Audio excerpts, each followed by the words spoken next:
ഇനി മികച്ച ജോലിയും വരുമാനവും നേടാം. അതും 100-ൽ പരം വിദ്യാർത്ഥികൾക്ക് ജോലി നൽകിയ ഗ്ലോബൽ അക്കാദമിയിലൂടെ. തിരക്ക് പിടിച്ചോടുന്ന ഈ ലോകത്ത് സഹായഹസ്തങ്ങളും സ്നേഹവുമൊക്കെ കിട്ടാക്കനിയായി മാറിക്കൊണ്ടിരിക്കുകയാണ്.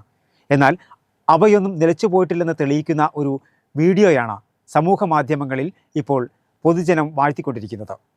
താനൂർ HSM സ്കൂൾ ബസ്സിലെ ക്ലീനറായ അജ്മൽ എന്ന യുവാവ് ബസ്സിലെ സ്കൂൾ കുട്ടി ഛർദ്ദിച്ച മാലിന്യം വൃത്തിയാക്കുന്ന രംഗങ്ങളാണ് വീഡിയോയിലുള്ളത്. ഈ മാതൃകാ പ്രവർത്തനത്തിന് സ്കൂൾ അധികൃതർ അജ്മലിനെ ആദരിക്കുകയും ചെയ്തു.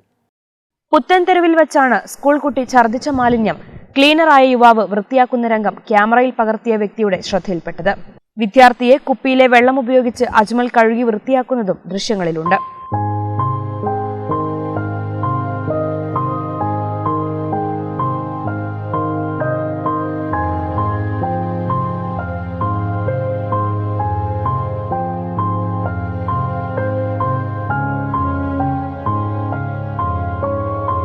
പൊതുസമൂഹം മാതൃകയാക്കേണ്ട പ്രവർത്തനമാണ് അജ്മൽ കാഴ്ചവെച്ചത്. ഈ മാതൃകാ പ്രവർത്തനത്തിന് സ്കൂൾ അധികൃതർ അജ്മലിനെ ആദരിക്കുകയും ചെയ്തു.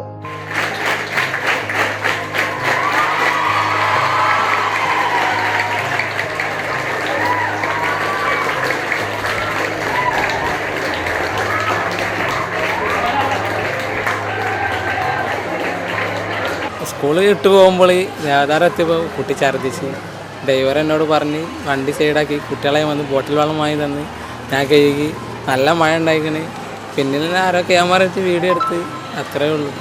ഞാൻ ഇത്ര വൈറലാവുന്ന ഒരിക്കലും വിചാരിച്ചില്ല. പക്ഷേ എന്നാലും നല്ല സന്തോഷമുണ്ട്. ബസ്സിൽ കയറ്റുമ്പോൾ കുട്ടികൾ നമ്മളെ കുട്ടികളാണല്ലോ. ബസ് കയറ്റി ഏത് കുട്ടികളെ നമ്മൾ ബസ് കയറ്റിയാലും നമ്മൾ ഈ കുട്ടികൾ ഛർദ്ദിച്ച് കഴിഞ്ഞിട്ടാണെങ്കിൽ വീട്ടിലെത്തിയാലേ നമുക്ക് കഴുകാനുള്ള സമയം കിട്ടുള്ളൂ. അപ്പോൾ നമ്മൾ അവിടെ നിർത്തി. ദേവതാറിൻ്റെ അവിടെ നിന്നാണ് കുട്ടി ഛർദ്ദിച്ചത്. അപ്പോൾ ഒതുക്കി നിർത്തി. അപ്പോൾ ദേവതാർ സ്കൂൾ വിട്ട സമയമായിരുന്നു. ആ കുട്ടീനെ കഴുകാൻ വെള്ളമില്ലായിരുന്നു. അപ്പോൾ കുട്ടികളെ നമ്മളെ ചെറിയ കുട്ടികൾ ബോട്ടിൽ നിന്ന് വെള്ളം വഴങ്ങിയിട്ട് അതിനെ കഴുകാൻ ആ കുട്ടി ഇറങ്ങണ മീനെടുത്ത് വരാം. അപ്പോൾ അത്രയും സമയം ഈ കുട്ടി ഛർദ്ദിച്ചിരിക്കണ്ടേ. അപ്പോൾ അതിൻ്റെ പേരിൽ ക്ലീനറോട് പറഞ്ഞു, ഒന്ന് കഴുകി കൊടുക്കാൻ പറഞ്ഞു. അവന് കഴുകി കൊടുത്തു. കാരണം നമ്മളെ മാതൃക അങ്ങനെയാണല്ലോ. കുട്ടികളെ നമുക്ക് ബസ്സിൽ ഏൽപ്പിച്ച് തരുമ്പോൾ പിന്നെ കുട്ടികൾ നമ്മളതായി. പിന്നെ അവർ ഇറക്കി കൊടുക്കുന്നവരെ അതിൻ്റെ സുരക്ഷിതത്വം നമ്മളെടുത്താണുള്ളത്. അപ്പോൾ എന്തെങ്കിലും പ്രശ്നം ഉണ്ടെങ്കിൽ നമ്മളോടല്ലേ ചോദിക്കുക. അപ്പം നമ്മുടെ ബാധ്യതയാണത് ചെയ്ത് കൊടുക്കാൻ. ഇല്ല വീഡിയോ എടുക്കുന്ന ആളൊന്നും നമ്മൾ കണ്ടില്ല. വേറെ പുറത്തുള്ള ആരോ വ്യക്തി എടുത്തതാണ്. ഇല്ല അറിയില്ല, ആളറിയില്ല. വന്നതിന് ശേഷമാണ് ആളെ ഏതാന്നുള്ളത് നമുക്ക് മനസ്സിലായത്.